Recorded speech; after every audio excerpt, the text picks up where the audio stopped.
नमस्कार दोस्तों, स्वागत है एक बार फिर से आपका मेरे चैनल में। आज के इस वीडियो में हम मकर संक्रांति की कथा श्रवण करेंगे। दोस्तों, मकर संक्रांति इस साल 14 जनवरी को मनाया जाएगा। धार्मिक मान्यताओं के अनुसार मकर संक्रांति के दिन गंगा मैया भगीरथ के पीछे पीछे चलकर कपिल मुनि के आश्रम से होती हुई सागर से जा मिली थी। कहते हैं कि इसी दिन भगवान विष्णु ने असुरों का अंत किया था। साथ ही इस पर्व की एक कहानी धर्मराज से जुड़ी हुई है, जिससे इस पर्व में जरूर पढ़ना या सुनना चाहिए। तो चलिए बिना किसी देरी किए कथा की शुरुआत करते हैं। श्री गणेशाय नमः। एक समय जब पृथ्वीलोक पर बब्रुवाहन नामक एक राजा हुआ करता था। उसके राज्य में किसी चीज की कमी नहीं थी। इसी राज्य में एक हरिदास नामक ब्राह्मण भी निवास करता था, जिसका विवाह गुणवती से हुआ था, जो कि बहुत ही धर्मवती एवं पतिव्रता महिला थी। गुणवती ने अपना पूरा जीवन सभी देवी देवताओं की उपासना में लगा दिया था और वह सभी प्रकार के व्रत करती थी और दान धर्म भी किया करती थी।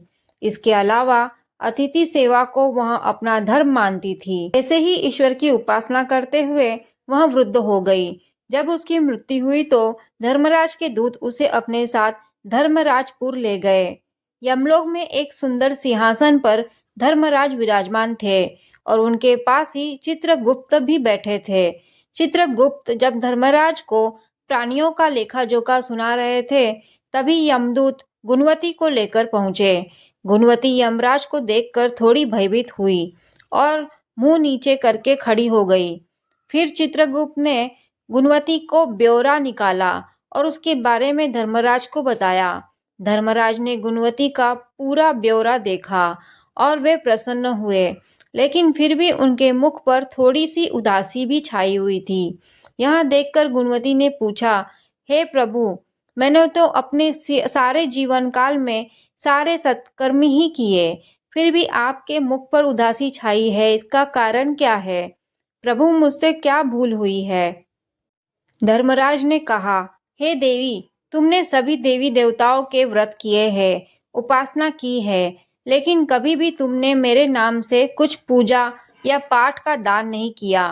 धर्मराज की बात सुनते ही गुणवती क्षमा याचना करने लगी और कहने लगी, हे प्रभु, मुझे आपकी उपासना के बारे में कुछ पता नहीं था। कृपा करके मुझे ऐसा उपाय बताइए प्रभु, जिससे सभी मनुष्य आपकी कृपा के पात्र बन सके।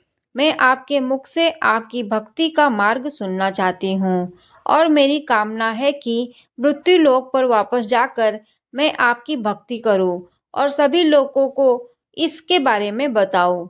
धर्मराज ने बताया, जिस दिन सूर्य देव उत्तरायण में प्रवेश करते हैं, यानी कि मकर संक्रांति के दिन मेरी पूजा शुरू करना चाहिए और उस दिन से लेकर पूरे एक साल तक मेरी पूजा करते हुए ये कथा सुननी चाहिए। साथ ही मेरी पूजा करने वाले व्यक्ति को धर्म के इन 10 नियमों का पालन अवश्य करना चाहिए। पहला नियम है धीरज रखना या संतुष्ट रहना, आपके मन में वश में रहना और सभी को क्षमा करना, किसी प्रकार का दुष्कर्म नहीं करना, मानसिक और शारीरिक शुद्धि का ध्यान रखना, अपनी इंद्रियों को वश में रखना, बुरे विचारों को अपने मन में न लाना, पूजा पाठ और दान पुण्य करना, व्रत करना और व्रत की कहानी सुनना, सच बोलना और सभी से अच्छा व सच्चा व्यवहार करना, क्रोध न करना। धर्म के इन सभी लक्षणों का पालन करते हुए एक साल तक मेरी कथा नियम से सुने, दान पुण्य और परोपकार के काम करें और अगली मकर संक्रांति पर इस व्रत का उद्यापन करें। इसके बाद मेरी एक मूर्ति बनाकर विधि विधान से प्राण प्रतिष्ठा करवाकर हवन पूजन करे और साथ ही चित्रगुप्त भी पूजा करे और काले तिल के लड्डू का भोग लगाए। इसके बाद ब्राह्मण भोजन करवाए और बांस की टोकरी में 5 सेर अनाज का दान करे। साथ ही किसी जरूरतमंद को गद्दा, तकिया, कंबल, छप्पन, लोटा व वस्त्र आदि का दान करे। संभव हो तो गौदान करे। धर्मराज से व्रत की पूरा कथा सुनकर गुणवती ने पुनः धर्मराज से प्रार्थना की कि हे प्रभु, मुझे फिर से मृत्युलोक में जाने दीजिए। जिससे मैं आपका व्रत कर सकूं, साथ ही इस व्रत का प्रचार भी लोगों में कर सकूं। इस पर यमराज ने गुणवती को धरती लोक पर फिर से जाने दिया। धरती पर वापस आकर गुणवती ने धर्मराज द्वारा बताए गए व्रत के बारे में अपने पतिदेव को बताया। मकर संक्रांति आते ही गुणवती और उसके पति ने ये व्रत शुरू कर दिया। इसी व्रत के प्रभाव से उन पर धर्मराज की कृपा हुई और उन्हें मोक्ष की प्राप्ति हुई। तो दोस्तों, इस प्रकार यह कथा यहाँ पर संपन्न होती है। वीडियो आपको अच्छी लगी हो तो लाइक जरूर करिए। मिलते हैं एक नए वीडियो में एक नई जानकारी के साथ।